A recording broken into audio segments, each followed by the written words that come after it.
क्या आप तैयार हैं एक ऐसे रहस्य को सुनने के लिए जो आज भी किताबों की दुनिया में आग लगाए हुए है। एक ऐसी किताब जिसे पढ़ते हुए कई लोग डर जाते हैं और कई जाग जाते हैं। यह कोई साधारण पुस्तक नहीं, यह ओशो की वह पुकार है जो सीधे आपके भीतर के झूठ से टकराती है। नाम है एक फूल 100 कांटे। आज हम इस किताब के हर उस पन्ने को खोलेंगे जो ईसाई धर्म की बुनियाद को हिलाता है, पश्चिम की अंधभक्ति पर सवाल उठाता है और पूरब की मौन आत्मा को पुकारता है।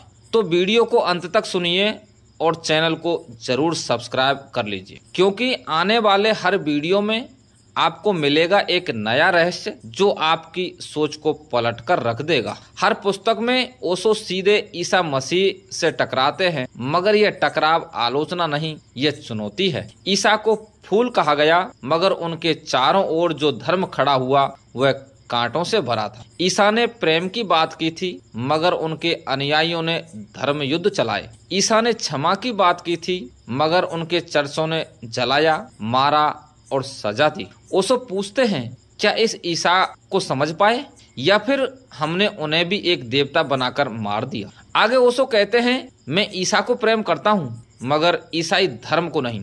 ईसा को मैंने भीतर से जाना है और चर्च को बाहर से देखा है। ओशो यहाँ सत्य की ओर लौटने की बात करते हैं, जहाँ कोई धर्म नहीं, कोई संस्था नहीं, सिर्फ अनुभव है। और वो कहते हैं, ईसा अगर आज लौटते तो चर्च उन्हें दोबारा सूली पर चढ़ा देता। ओशो इस पुस्तक में पश्चिमी सभ्यता की आत्मा पर गहरा प्रश्न उठाते हैं। पश्चिम को वे बाह्य उन्मुख सभ्यता कहते हैं, जो धर्म को दिखावे और शक्ति का माध्यम बना चुकी है।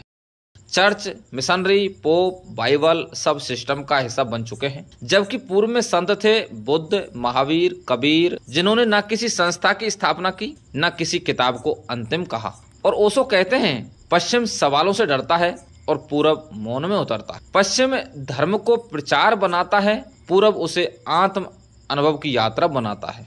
इस पुस्तक में ओशो बार बार उस मौन की ओर बुलाते हैं जिसे पश्चिम भूल गया, और वो कहते हैं, सत्य कोई सिद्धांत नहीं, सत्य एक मौन है जिसे केवल अनुभव किया जा सकता है। इस अध्याय में ओशो एक मौलिक अंतर खींचते हैं चर्च और ध्यान के बीच। चर्च में शोर है, ध्यान में मौन है।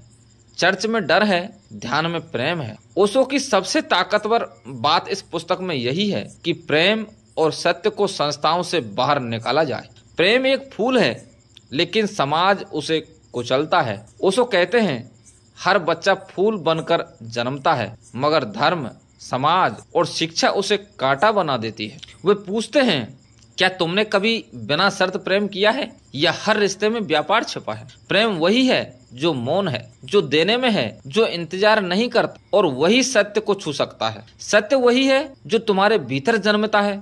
वह किताबों से नहीं आता, वह चर्च या मंदिर में नहीं आता, वह तभी आता है जब तुम अपने भीतर उतरते हो। ओशो का संदेश साफ है, तुम्हें ईश्वर की जरूरत नहीं, तुम्हें चेतना की जरूरत है। ईश्वर बाहर है और चेतना भीतर है। यह किताब उन लोगों के लिए नहीं जो डरते हैं, जो भीड़ के साथ चलते हैं। यह किताब उनके लिए है जो कांटों से लड़ने का साहस रखते हैं, ताकि अपने भीतर के फूल को खिला सकें। ओशो कहते हैं, जो सत्य से डरता है वह कभी प्रेम नहीं कर सकता, और जो प्रेम नहीं करता वह कभी ईश्वर को नहीं जान सकता। तो क्या तुम तैयार हो अपने भीतर झांकने के लिए?